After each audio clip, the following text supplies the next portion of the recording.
ایک آدمی نے ایک غلام کو خریدا اور غلام نے اس سے کہا، اے میرے آقا، میری 3 شرائط ہیں۔ نمبر 1، جب فرض نماز کا وقت ہو جائے تو مجھے اس کی ادائیگی سے منع نہ کرنا۔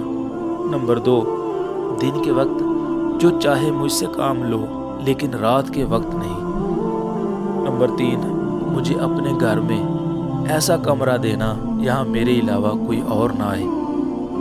آقا نے تینوں شرائط کو قبول کر لیا اور کہا کہ تم خود ہی گھر میں رہنے کے لیے کسی کمرے کو منتخب کر لو۔ غلام نے ایک خراب اور خستہ سا کمرہ اپنے لیے پسند کر لیا۔ اس شخص نے کہا، تم نے اس خراب کمرے کو کیوں منتخب کیا؟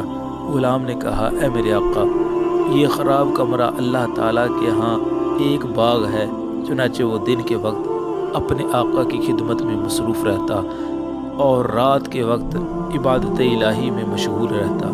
ایک شب اس کے مالک کا ادھر سے گزر ہوا تو اس نے دیکھا کہ کمرہ روشن ہے اور غلام سجدہ ریز ہے۔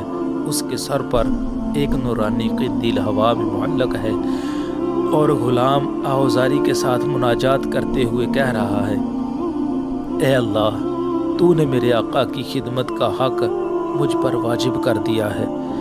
اگر مجھ پر یہ ذمہ داری نہ ہوتی تو میں دن رات تیری عبادت میں مشغول رہتا۔ اے باری تعالیٰ، میرا عذر قبول فرما لے۔ اس کا آقا ساری رات اسے عبادت کرتے ہوئے دیکھتا رہا۔ جب صبح ہو گئی تو قندیل بجھ گئی اور آسمان کی طرف چلی گئی۔ اس کے ساتھ ہی کمرے کی چھت پہلے کی طرح ہموار ہو گئی۔ اس شخص نے واپس آ کر اپنی بیوی کو ساری بات بتائی۔ اگلی شب وہ اپنی بیوی کے ہمراہ وہاں پر آیا اور دیکھا تو غلام سجدہ کی حالت میں تھا اور ایک نورانی قندیل اس کے سر پر روشن تھی۔ وہ دونوں وہاں پر کھڑے ہو کر اسے دیکھتے رہے اور روتے رہے۔ صبح کے وقت انہوں نے غلام کو بلایا اور اس سے کہا کہ ہم تجھے اللہ تعالیٰ کے نام پر آزاد کرتے ہیں تاکہ تجھے اللہ تعالیٰ کی عبادت کے لیے فراغت حاصل ہو سکے۔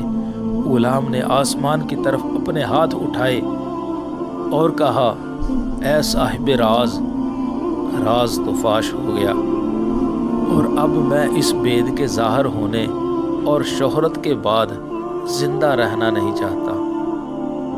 پھر اس نے کہا، اے اللہ، مجھے موت عطا فرما دے۔